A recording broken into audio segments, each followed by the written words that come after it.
Come in.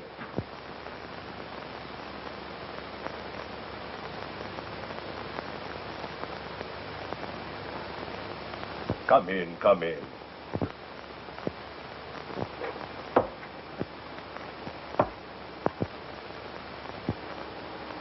Small. You say the precious stones are all in this one place? And are worth $250,000? Rajputana's pearls alone are worth more. If we agree to go to this place of yours, wherever it is, to find out the truth of your story... Will you come back? Give me and my pals a chance to escape? Yes. See? The sign of 4. There are 4 of us in this. You swear the swag will be divided? We'll all get our share? Yes, but... Listen to me, Major Sholto. And you too, Captain Morstan.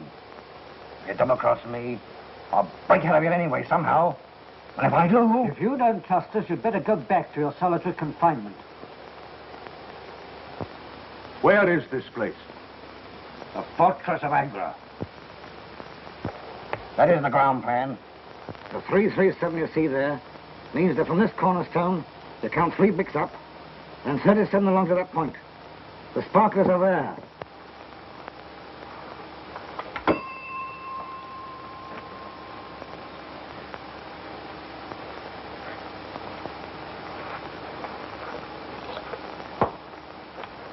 Mind you don't forget. The sign of 4.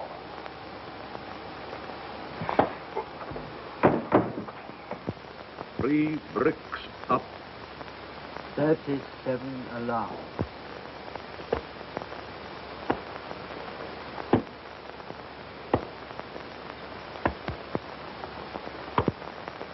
$31, $32, $33, $34, $35, $36, $37.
Akbar, fetch my 2 sons to me at once.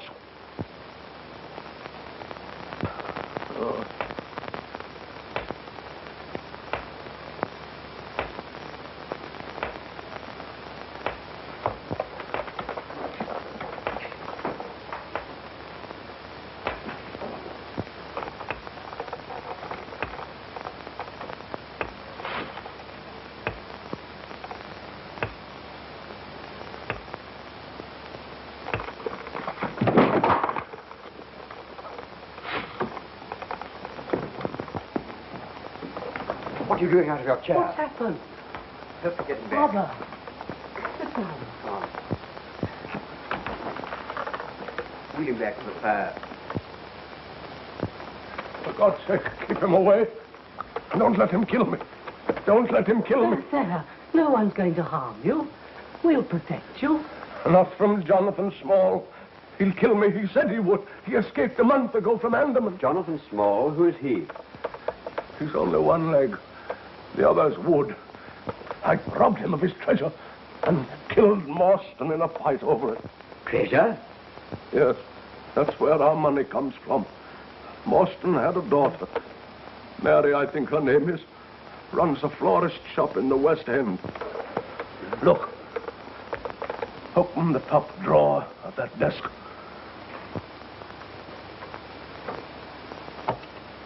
Press the back near the corner on the right side.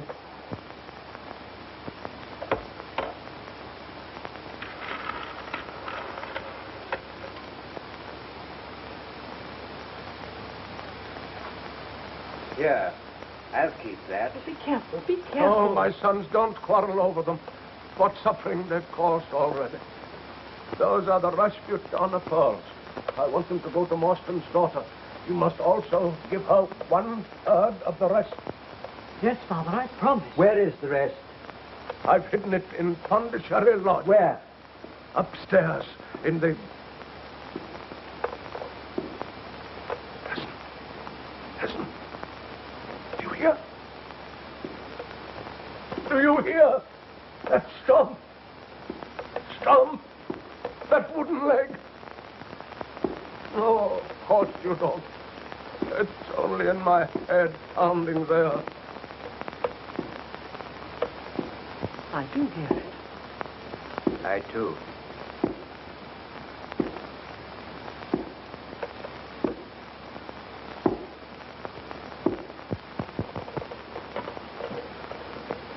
Father.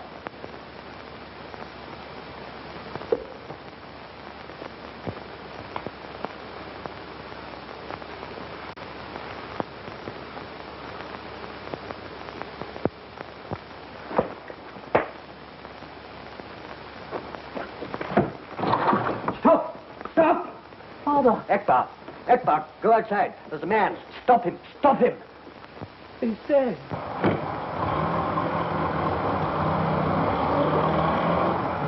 No one here, sir. Someone just gone in taxi.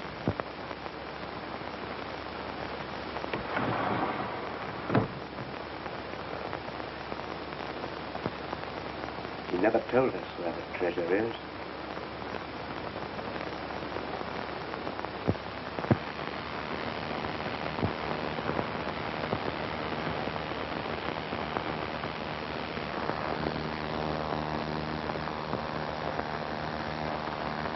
Couple of more jabs of the pink, matey, and the beautiful spectacle of love wearing the Rajputana pearls will be finished. One more day of this, and I'd run out on you. Well, it had to be done, isn't it? No one will recognize you now as convict number 44730. I'd rather be hung, shot, drowned, and electrocuted than go through this again. Yes, we can arrange that, too. Oh. That's done it. Oh, blush me. Oh. Keep it out of the way, leave it alone. Let it get dry. You have a look at yourself. You're a masterpiece, that's what you are. And I'm the professor what's done it. Think of the money people pay to look at you. Well, she looks a bit on the fat side to me. A bit of fat over your kidneys will keep you warm. I'll make you fat and I'll get my hands on those sparklers again. sitting in a sofa full of food, and that nice little bit of lecturing I did there was spread out and spell, God bless our home. Yeah. I've been listening to you talk about them sparklers for 10 years. And I believed you. Broke out of Andaman with you. With me, we've only 3 more months of my sentence to do. Let you stick a million holes in me eyes and make me look like a bloomin' Sioux. You've been lying. And if you ain't, let's see the color of them sparklers quick or I'll bash you. What?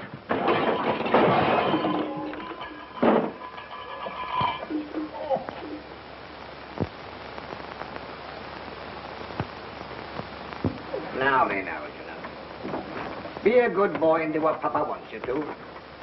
And don't make Papa have to cave your blooming ribs in.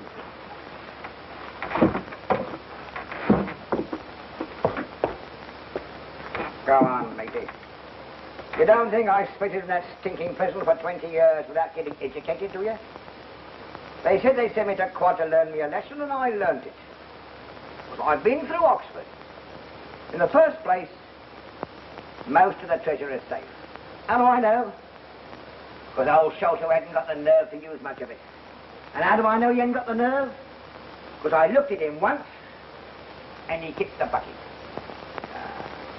And why aren't those pretty Sholto boys sent the cops on me? They don't want me to make no noise about the sparklers. For fear the real owners will turn up and claim them. And for fear of losing them, they'll only turn them into cash one at a time. But there are so many of the beauties. So very many. There'll be plenty for us when we get round to collecting. No, matey. There's one thing you'll never know. And that is what a beautiful thing it is to be educated. Oh, I know enough. Enough to keep your mouth shut, I hope. I never did fancy myself in my government haircut. But I can't wear these silken tresses for long. They make me itch. I'll just put on my best Sunday go-to-meeting prop and give the ladies an eyeful.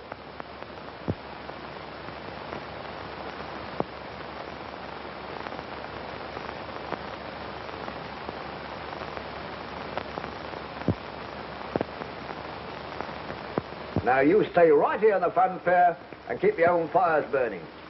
And mind you keep an eye on Tonga, too. You don't go on exhibition until next week.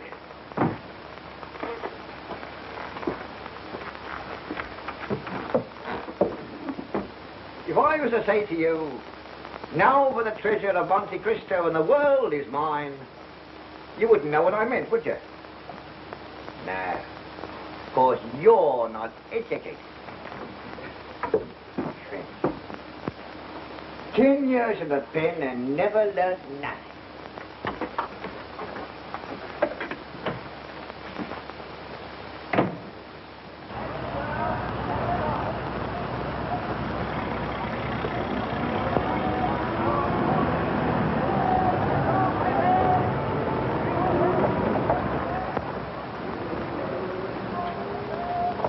First, Miss Mawson. Thank you.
Once quick out of you, Sholto. You'll be having breakfast with your father in the morning. I'm simply charmed to meet you, Mr. Sholto. My name's Small. Jonathan Small. Heard my name before, huh? Perhaps from your dear father.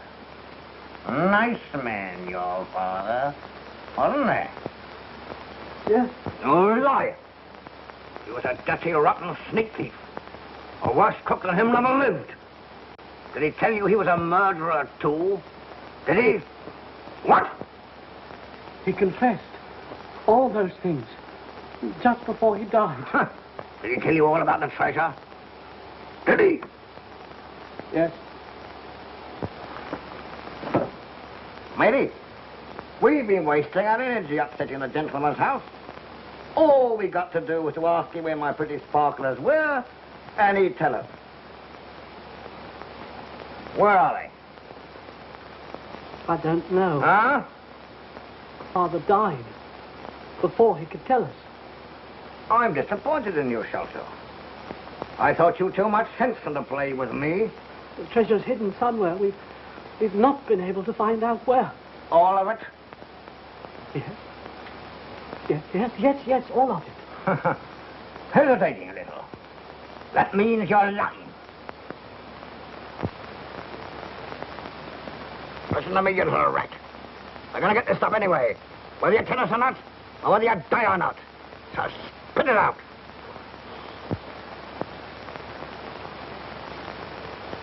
Stop! I'll tell.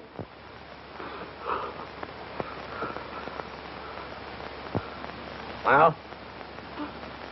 I told you the truth. The bulk of the treasure, we can't find it.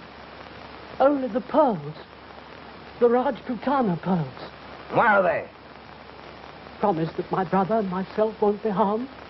Unless you get funny and tell the cops. Oh, I promise we won't. Captain Morstan's daughter has them. Well, where is she, huh? She keeps a florist shop. There you are, sir.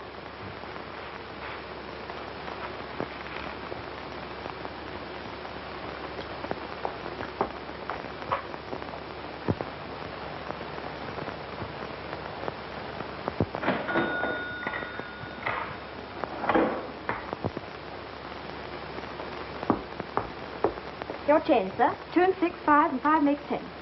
Yep, Thank you, sir. Call again. I will.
You certainly shot that tiger clean through the head.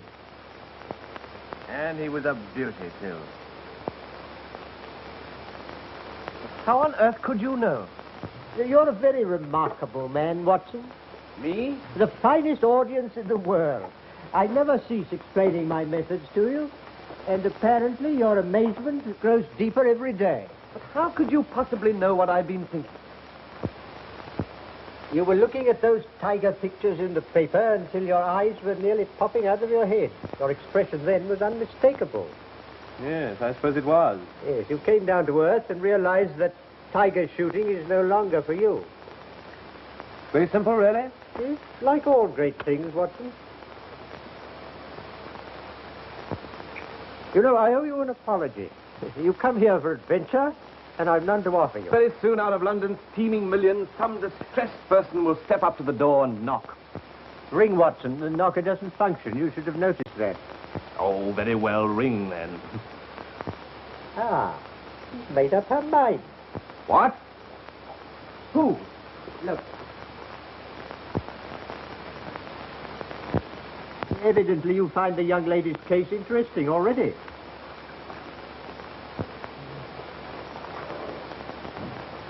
Miss Morstan to see you, sir. Miss Morstan. Did she tell you her business? No, sir. But she seems terribly upset. Oh, well, show her up. She's one of your teeming millions, Watson. Miss Morstan. Mr. Holmes. Mr. Sherlock Holmes. Yes, that is my name. I'm terribly sorry. I'm afraid I'm going to faint.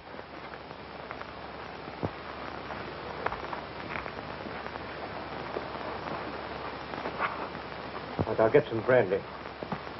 A frightful shock of some kind. Thank heaven you were here, Watson. In such embarrassing matters as fainting women, I must defer to you. Thanks.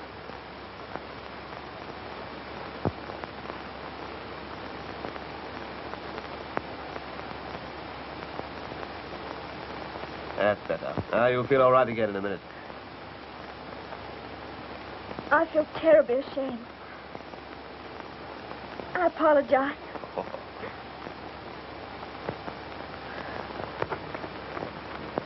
Perhaps I'd better go. And deprive us of the pleasure of offering the assistance you came to seek?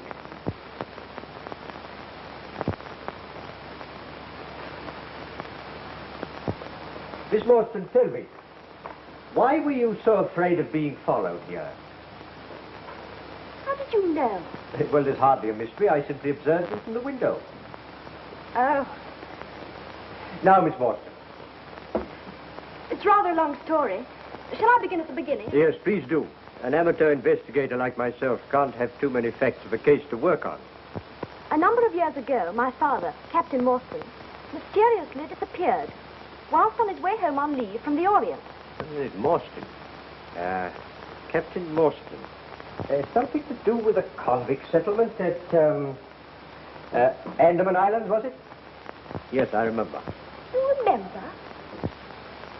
You learn to expect such amazing things from Mr. Holmes. And I'm afraid that completes my knowledge of the first chapter. This was found in my father's belongings.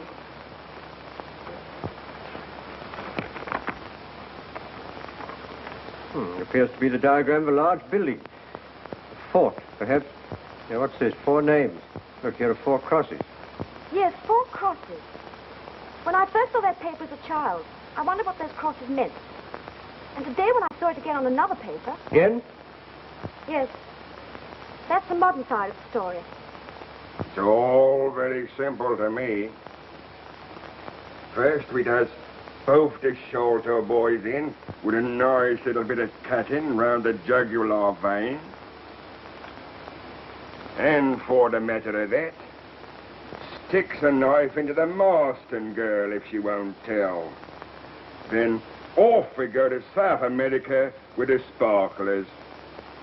It's all very simple to me. When you're done with the 3 of them, I suppose you'll start on the whole blooming police force. Now, there'll be no murdering unless absolutely necessary. Can't do much of it without leaving some clue. Eh? Clue. You know what clue is, don't you? Yes. Something you sticks paper together with. Lady, when we get to South America, I'm sending you to night school. What? Do you want to feel my boot in your face? It ain't my fault. It's these years safety razors. Here. What about me having to go with a straight one? Not on my neck. With so many things happening in such quick succession, first one note, then another, then the safe broken open. I didn't know which way to turn. I suppose I should have had more courage, in spite of the warning of death and gone to the police. But I'm afraid I'm not as brave as I should be. But, Miss Morstan, there's one thing you haven't told us. Actually, where are the pearls? Miss Morstan was afraid to trust even her own safe with such valuables. So she's been carrying them about on her person. That's true. I have them here in my dress. Although this handwriting is obviously disguised, the person who sent you the pearls and the one who invites you to this questionable rendezvous in Acacia Road this evening is one and the same. I should describe him as small, extremely nervous and timid. A perfect example of the Homo lepusculus, or rabbit man. But the one who threatens your life, he's quite the opposite. A Homo taurus, powerful as a bull and with great cunning. A killer. An opponent to be reckoned with. And he's only one leg. Mr. Holmes takes such a delight in provoking my curiosity that I swear I'll never ask him again how he makes deductions such as, well, that by looking at a man's handwriting, he can tell he has but one leg. Perhaps you can tell us, Mr. Holmes, if the color of his eyes, if he likes white mice, or if he suffers abominably from arthritis. I not only resent your making me appear ridiculous before Miss Morstan, but it grieves me to think, Watson, that you've never read my treatise on the physical and mental reactions of the disabled. For therein I described, with my feeble prose, that the whole physical being of a man who has undergone amputation goes through a complicated process of reorganization, as a result of which his functional characteristics are decidedly marked. His subjective mind, fully conscious of the loss of physical balance, tries to make good that loss by some such expressions as, increasing the pressure on the downstroke of a pen, making it firm and straight so that the letters stand up, as it were, on their own legs.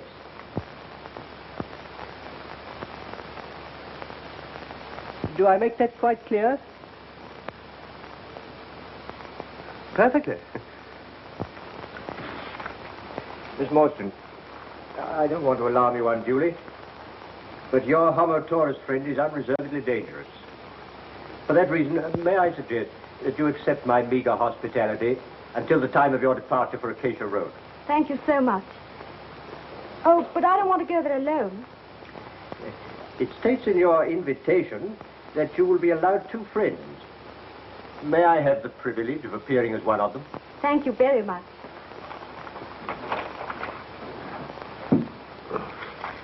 Will you be my other friend? May I? You're not a bit like a doctor. Now, Miss Morstan, I'm going to turn you over to my trusted housekeeper, Mrs. Hudson, who will see that you're made comfortable. Miss Morstan will dine with me here tonight. If I may be permitted to... Oh, yes, certainly, yes. We'll give Dr. Watson a chop as well.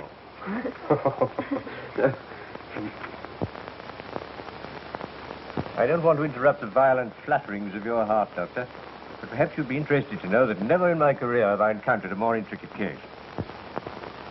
Serious as that? You need all our help, and perhaps more before we're through.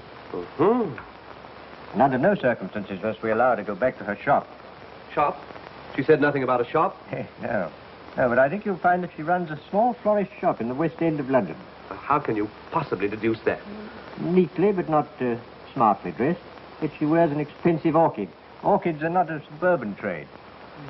Perhaps given her by some ardent admirer. Oh, well, if she had one, she'd have appealed to him and not to us. Besides, fingers used for wiring up flowers become scored, in an unusual way. Yes, I think a florist shop. Amazing. No, elementary, my dear Watson. Elementary. Good friends, Watson. Case of need. Now, we'll take Miss Morstan to her home. Torch. Have her change quickly into clothes that are both warmer and a little less conspicuous. Come in. My preparations here will take me about 10 minutes, then I'll pick you up. Don't you think we could keep the appointment and leave her out of it? My dear Watson, if we're to catch our fishes, we must use the bait they'll bite on. But there's no... No. It's getting late, Watson. Getting late. Oh, you'll probably enjoy hearing she does run a florist shop. Oh, really? I'm surprised. Tweezers. Oh...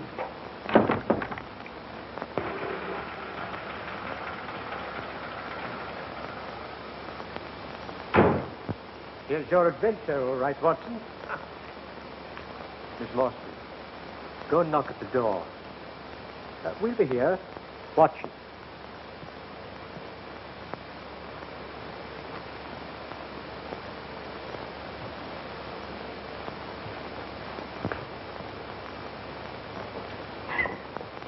Miss Morstan? Yes? Alone? I have two friends. Will you give me your word they are not policemen? Certainly. Come with me, please.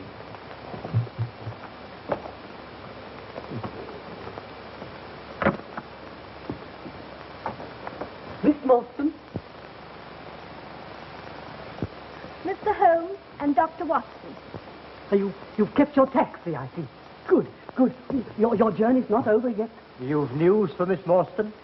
First, we must visit Brother Bartholomew, waiting at his house. The taxi. If we go along now, I can tell you the whole thing as we go. Come on.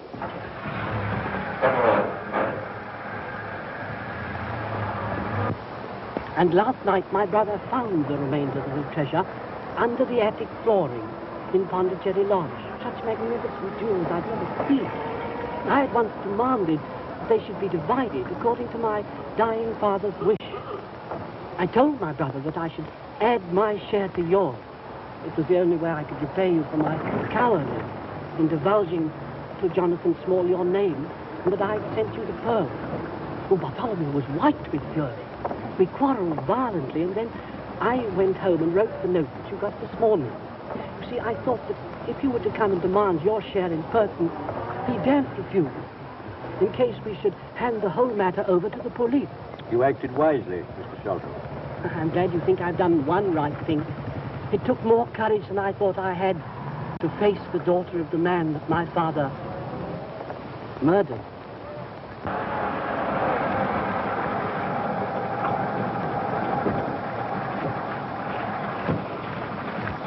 Wait.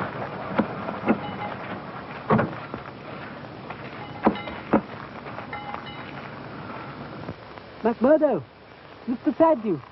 All right, Mr. Thaddeus. Yes. Thank you.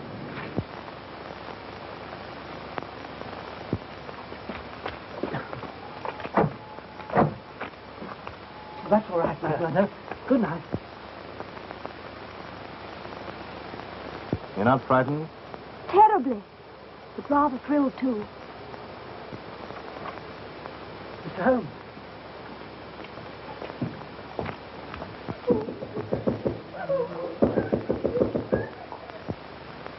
Mr. Thaddeus, something's the matter. I can't get the answer from the master's room. He's there. He's there.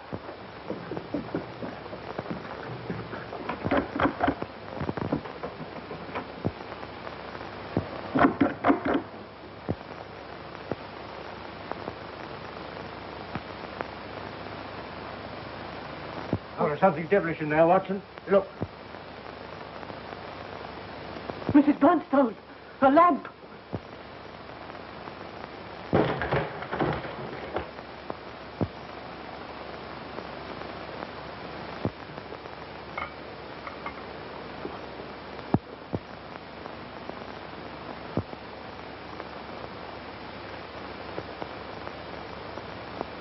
Been dead some hours, I think. Watson, that's your affair. He's been murdered. Please don't move about.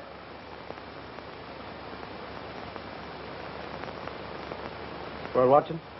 Not a natural death. Tetanus of some kind. Extreme contraction, far exceeding the usual rigor mortis. Precisely.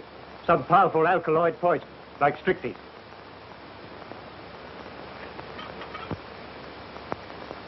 Mr. Holmes, look, the treasure's gone.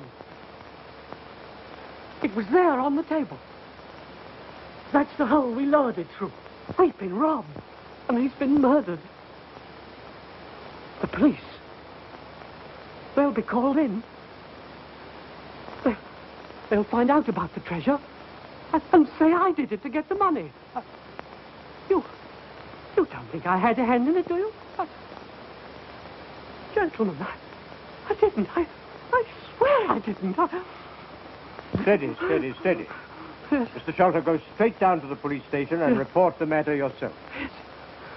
Offer to assist them in every way. Now, it's your wisest course. Well, then, Watson, we've a few minutes before the representatives of the law arrive. I expected this. Look here, do you see? Just behind the ear.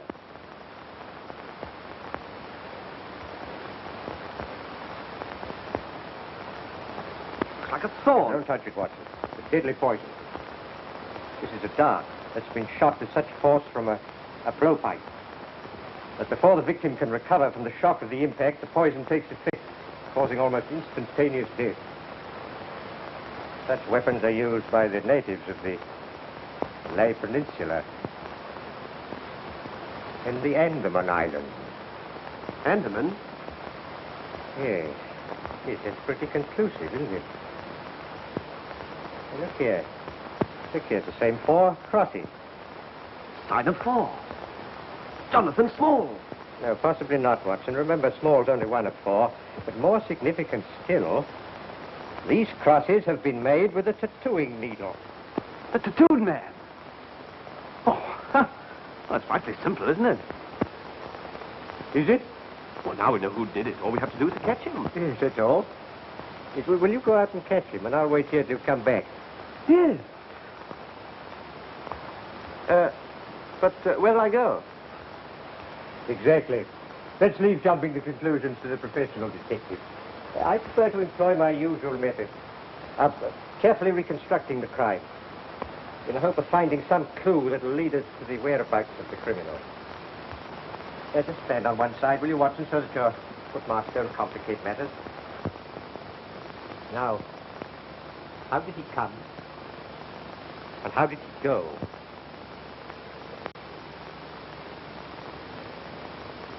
The window fastened on the inside. All the framework solid. No drain pipe, nothing. And he couldn't have come in that way. Yes, but he did. Here's a print of a foot in mold on the sill. And a curious circular muddy mark.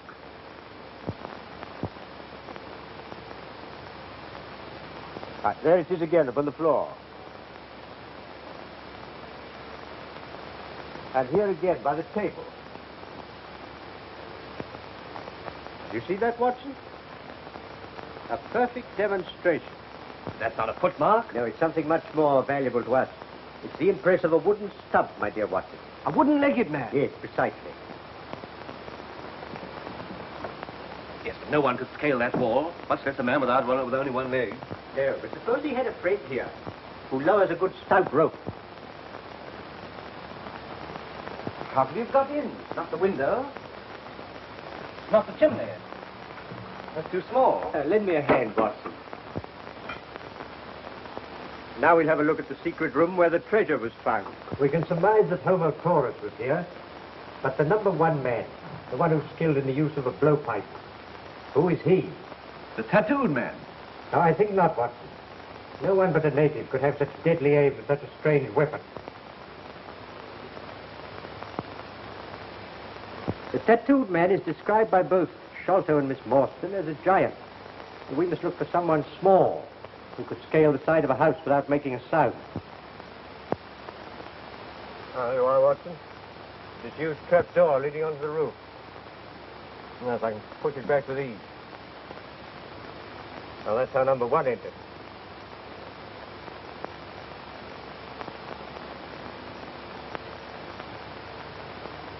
Yeah, there you are. What did I tell you? What? Those are the feet of a child. Not exactly. But something devilishly like it. Now, let's see where that curious foot went to. Get the impression down there. You know that our toes are generally all cramped together. You see, each one of those is divided separately.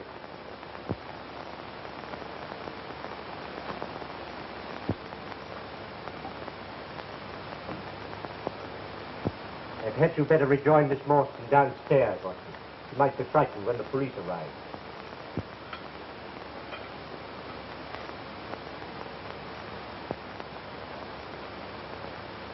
You observe the angle at which the thorn struck? Yes, and it's been shot from the attic. Oh, bravo, Watson. Yes, bravo. What's your theory about these footprints? Well, apply my methods, Watson, and you'll probably find that they lead you in directly the opposite direction to that of my old friend, Detective Inspector Athelney Jones, whom I can hear blowing his way upstairs. Yes, sounds like him.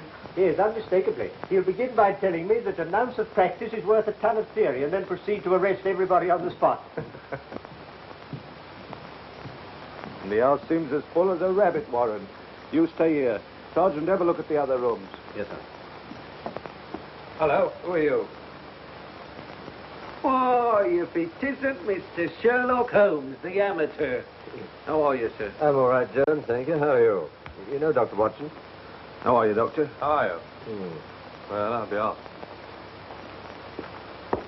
And what brings you gentlemen here?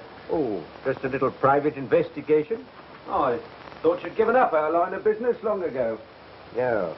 No, I only take cases too difficult for the official police. What do you make of this one? Bad business, eh? Yes. You'd hardly thank me for theorizing over it. But at sea, eh? What I always says is, Mr. Holmes, an ounce of practice is worth a ton of theory. Yes. I've heard you say it.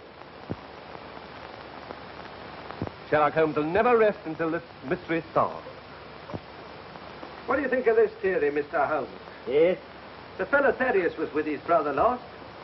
The brother dies in a fit, on which Thaddeus makes off with the money. Yes, and on which the dead man very considerately gets up and locks the door on the inside. There may be a flaw, but we can get over that. Yes, well, Jones, before you actually hang the man, I should like to point out this splinter of wood.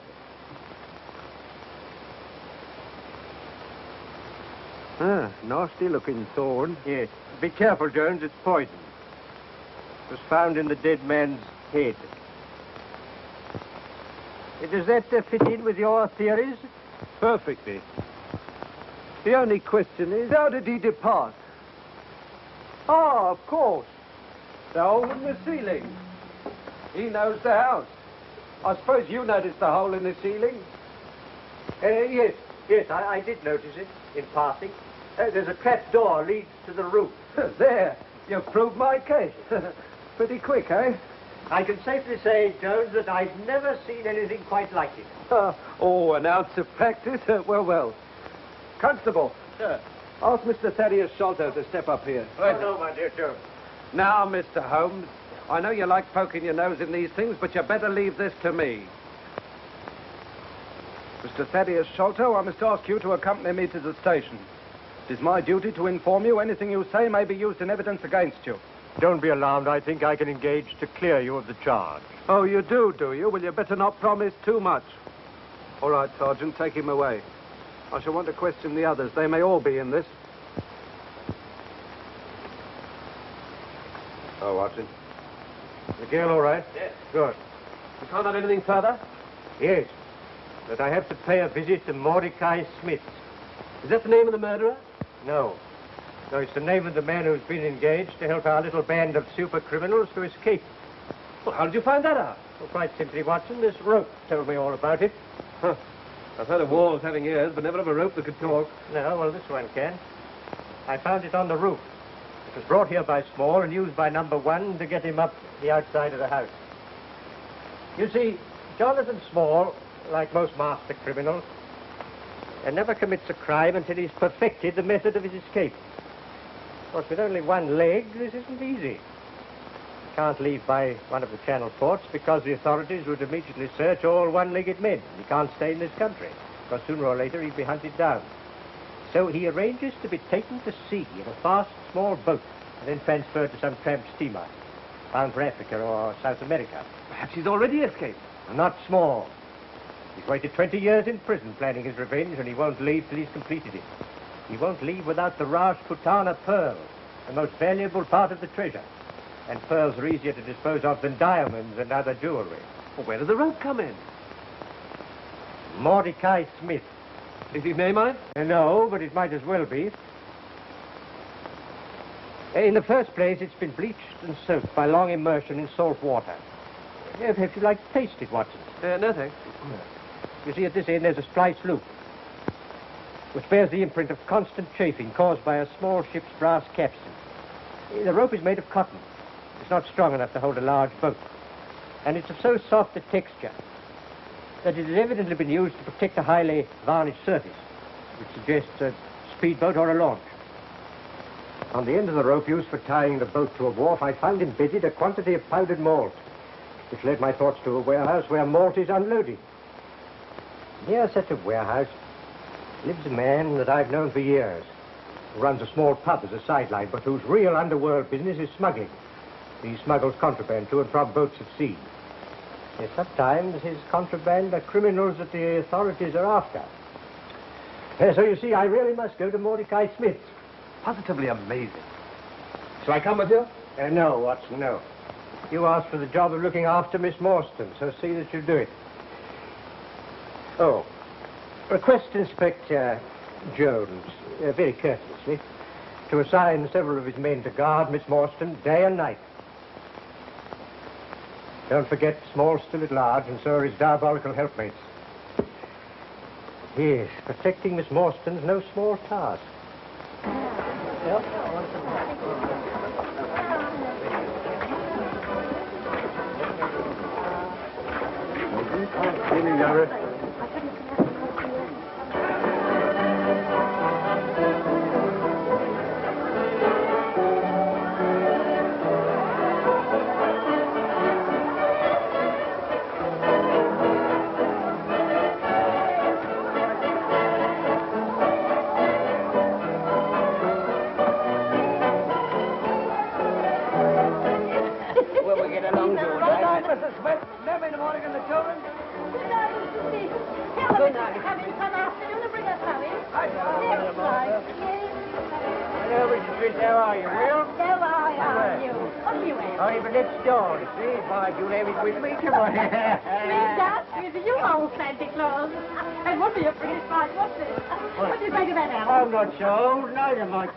Beauty. Proud beauty? That's not what the husband calls me. He don't half appreciate it. Right you are. By the way, where is old Mordecai? Well, he ain't here, as you can see for yourself. That is, if you can see. Hey, always down the river with that putt-putt in some of it, huh? No, I bet he is. The black one, with the green line. Just where he is. But she ain't a tub, let me tell you that. She's the fastest North Down River. And she ain't black neither. She's all a lovely cream with silver black stripes around her. Oh, I don't need Emma. Nothing like. Named after me. Aurora. Aurora is a lovely name. Oh, I love you. Oh, you like it? Oh, go on, you old ghost. Oh, yeah, I don't get it. Take it to players. Well, bet you take the old goat down the river to see that new trawler where I want to go. No, he won't. He won't have no time for you. I'll pay the price, eh? Yes, all his trouble customers. Who is he? You a nosy old Parker, eh? Besides, you wouldn't know him anyhow, because he's a stranger. He's only got one leg. Well, if a stranger with one leg will pay the price, so will an old friend with two. Oh, no, he won't. Because you see, old one leg, he just pays him to stand by to use when he wants it. Why, he's paid him a week's money already, and he ain't done the trick yet. We've heard you make it tonight, so he'll be ready for me tomorrow. No, he wouldn't do that neither. Because he was here a minute or two ago. He told me he wouldn't want Mordecai not till tomorrow, and perhaps not till the day after. Oh, well, never mind, Marty. I'll have another boat. see, never done wanted a better one. Oh, will you? You'll find a better one, my lad. There ain't a better one. Unless you mean the Florence B and he can't get her. The Florence B? That's right. Yeah, well, come on, man, don't waste time. Give me this dance with you. You've got to have no dance with you. Come on. You old wrecker. Nobody with you wasting my time. Now, what's you going to have to drink? Nothing. No. No dance, no boat, so no beer. Did you see that, Harold? He don't fancy himself, do he? 1 foot in the grave and still flirting.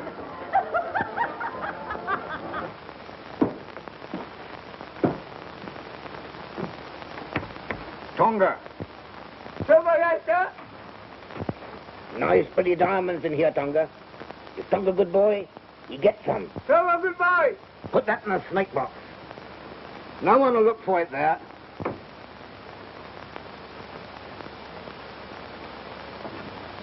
How goes it? Good, Tonga. Well, grab a couple of your friends round yourself to keep you warm. Go to sleep again.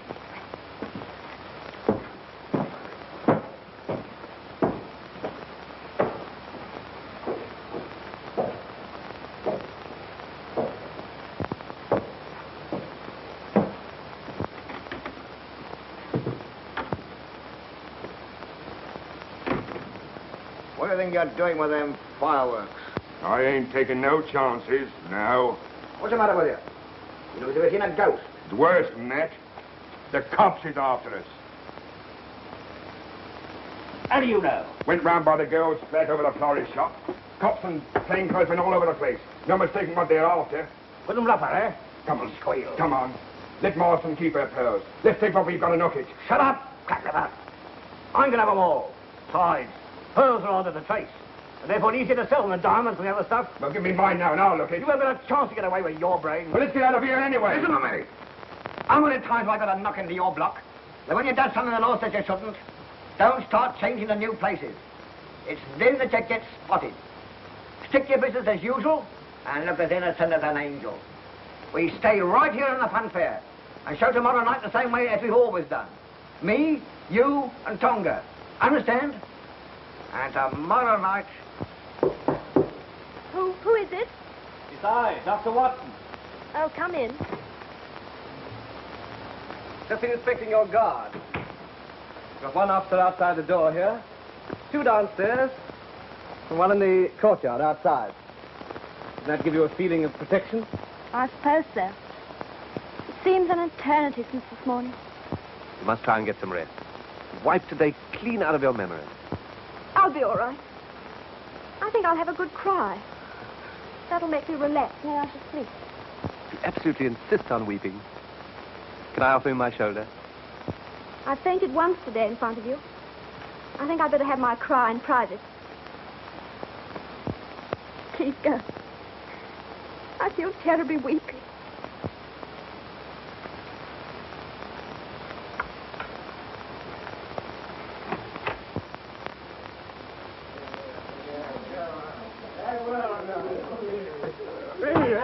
Let's go. Mr. Holmes ain't in, I tell you. What, ain't he? Well, I'll wait. What's your business? Well, it's none of yours anyway. All right, my fine cockalorum, we'll see about that. Mr. Holmes told me to come here. What for? Because I knows who's done the murder. See? Oh, do you? Yes. And I've come here for the reward. See? Of course, if he ain't here, well, then I'll go. No, you won't. You stay here. Who are you? Detective Inspector Anthony Jones, Scotland Yard. Well, why ain't you wearing your hat in the house? Onions. Getting fresh, are you? If you know anything, you'll stay here until I get it out of you. It's a nice way to treat a person, I don't think.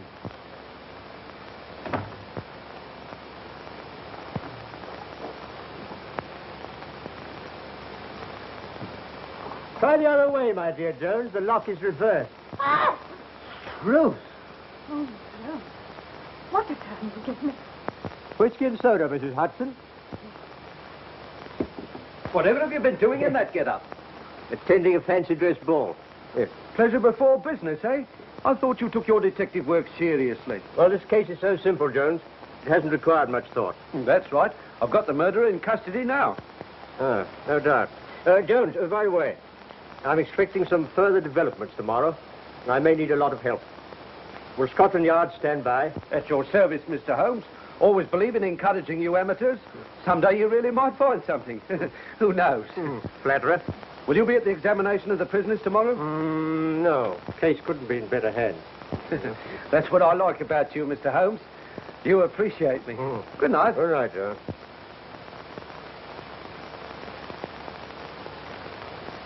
Oh, I do hope Mr. Holmes' search will be successful. It's been awful cooped up here all day. Under guard like a prisoner. Waiting for something. Heaven knows what's to happen. I've been doing a little detective work on my own. Unbeknown to Holmes, of course. Would you recognize that tattooed man again if you saw him? Yes, I'm sure of it. You know, the whole idea of a tattooed man, tattooing needles, native feet and so forth, sounds to me like a circus. Yes, to me too. Well, there's one just behind King's Cross. A fun fair, they call it. My cook was telling me about it. Would you risk going there with me? I'd go anywhere with you. Besides, I don't think I'm in danger anymore. Well, we can leave the guard here in case they give us a visit. It's just a chance we might find something. And oh, how I'd like to put it over on Holmes. Shall we go? Will you? I'll get my coat.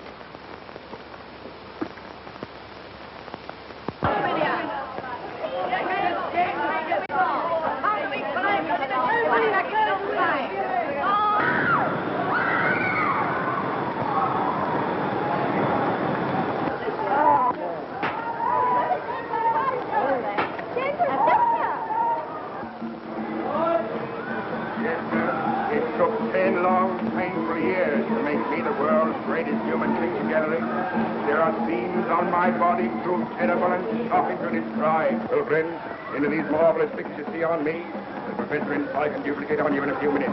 So you wouldn't rather have a lovely view of Mount Vesuvius in full eruption? Or Lady Godiva on a white horse?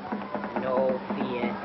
It's only a sentimental bit of work I want. A broken arm, split in two, and bleeding a little. And with the initial B on one side for birth, that's my name. And on the other side, a S for Dolly. S for Dolly? You mean D for Dolly? No, S.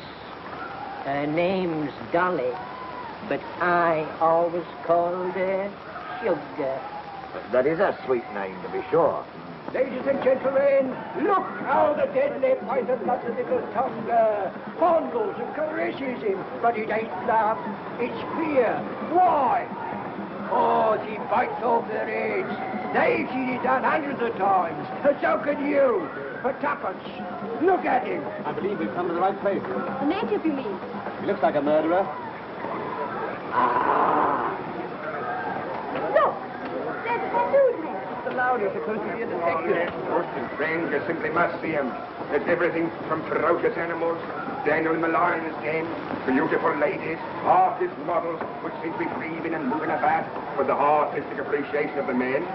That's the man who bought the flowers. I'm sure of it. You answer Sholto's description, too. Move up, those men, move up, those men. Have a look at this. Have a basin full of this here, man. A tuppence more. You can see the old figure and the old marvellous show. Well, who's coming inside, ladies? Who's coming inside? Come on, let's telephone home. Just a minute, friend. I'll get everything prepared for you.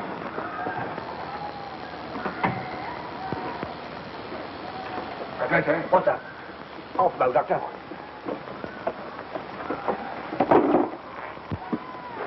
That girl from the florist shop. I just seen her with a friend. You sure? Yes, and she looks as if she knew me.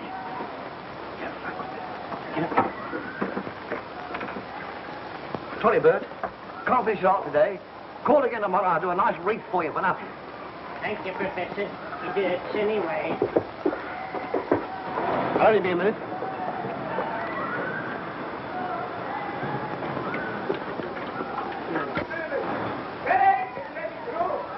Look out. Flint's got loose.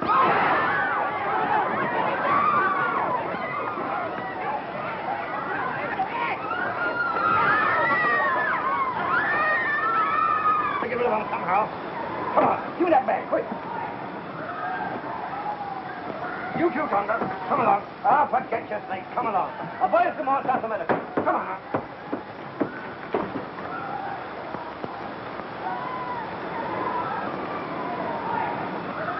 But Mrs. Hudson, we simply must find him at once. Yes, we've got his man.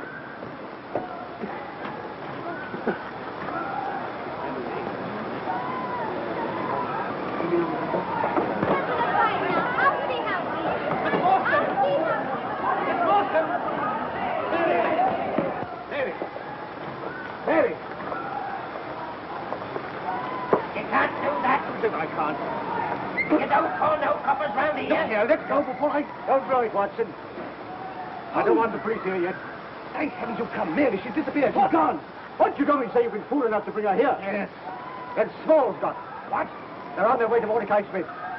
If we need help, bring up Scotland Yard. I'll take a quick look around. Now see what's happened. We've been looking close around. Somebody's found out and after it. Keep her hands open. I was looking for the pearls. She's got them on her somewhere, all right. We'll search her for them when we get to the boat. If she hasn't, well, she'll never see them again. That's certain. Go on, Fred. Faster. Give up, Fred. We're going to the river. Goodbye. Oh, they're gone. Let's get a taxi. Thousands of places in London. How do you know they've chosen Mordecai Smith? Certain of it. What if they get away in a fast boat before we can catch him? Well, I've engaged a faster one this morning, the Florence B. How do you know it's fast? Well, I know it. Don't ask me how I know it, Watson. Gee, what a colossal mistake you've made. I had those fellows, all of them, right in my hand. I only had to discover where the jewels were, and then I could have made my capture. Blow my brains out of it. Thought it'd do any good. Yes, well, I haven't been much use to you, old fellow. I'd keep your head. You'll need it. And your fists, too, before we're through with this. Quarter four. Hold it down river. Come on, quick.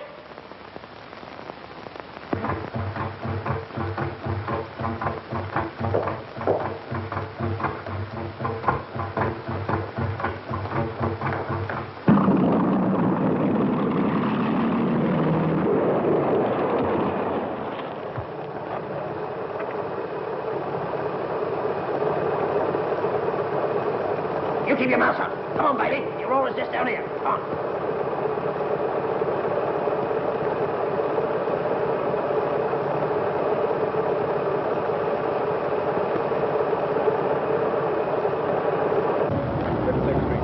Commercial Street, 2 minutes more.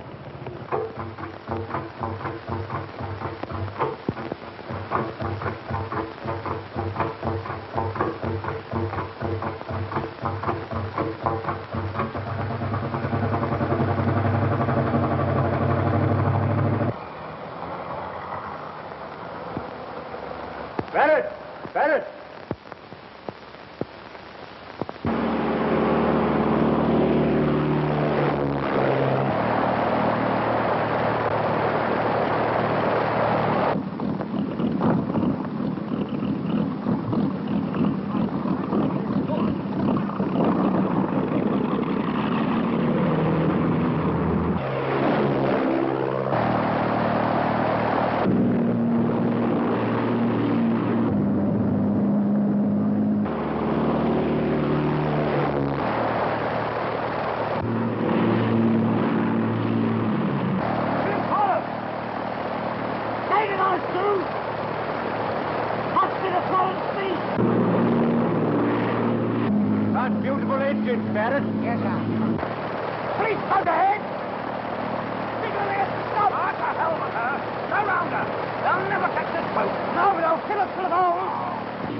Take a chance like that. You do it, I tell you. Yes, Crayley's warehouse. We'll dodge in there. All right. They're out of sight. Get on with it.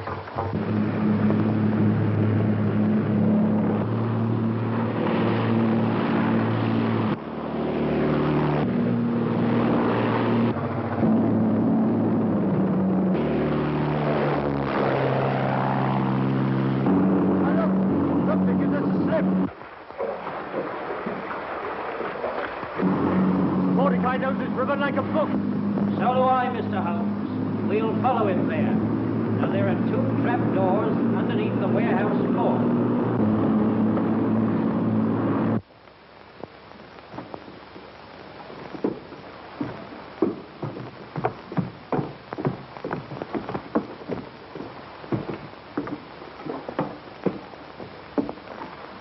Up there, Tonga.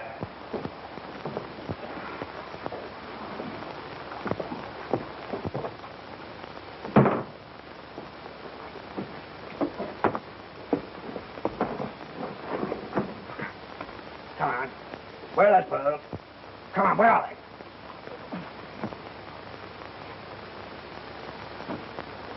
Huh.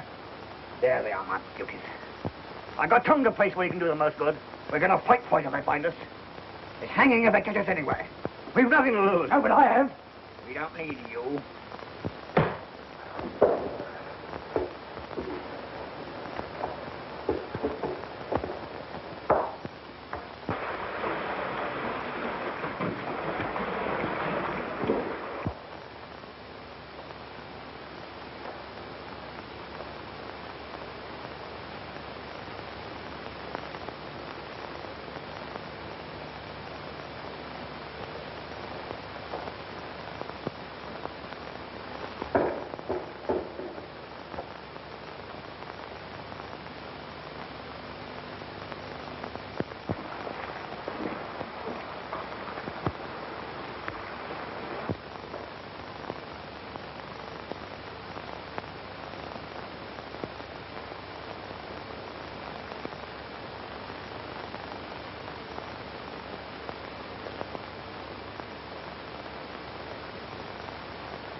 No.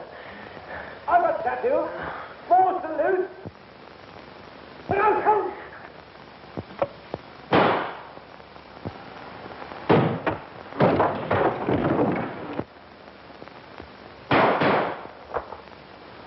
Don't shoot. I'll give up. Wise man, Small.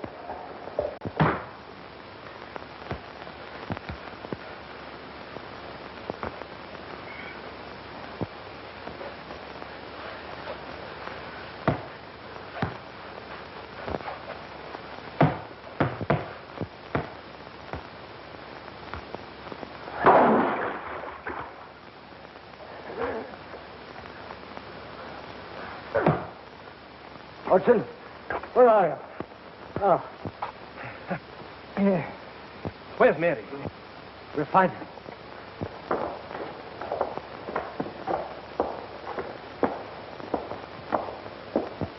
Mary! Holmes, in here! Oh, Miss Morstan. Believe me, I'm never so thankful to see anyone in my life. You'll be all right. Perhaps you think I'm not glad to see you. Oh, Mr. Holmes. Yes? Small hid a satchel underneath that sack. Are you hurt? No, I'm all right. The treasure of Agra.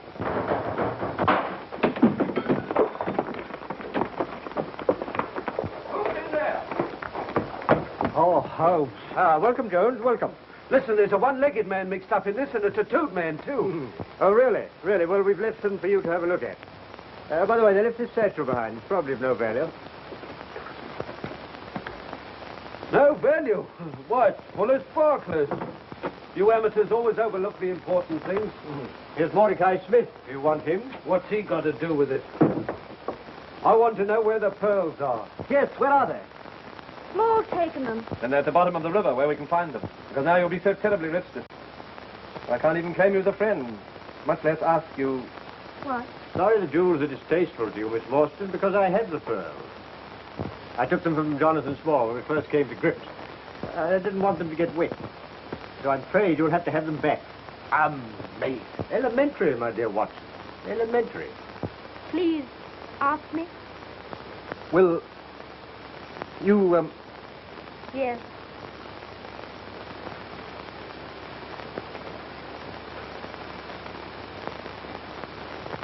Amazing. Elementary, my dear Holmes. Elementary.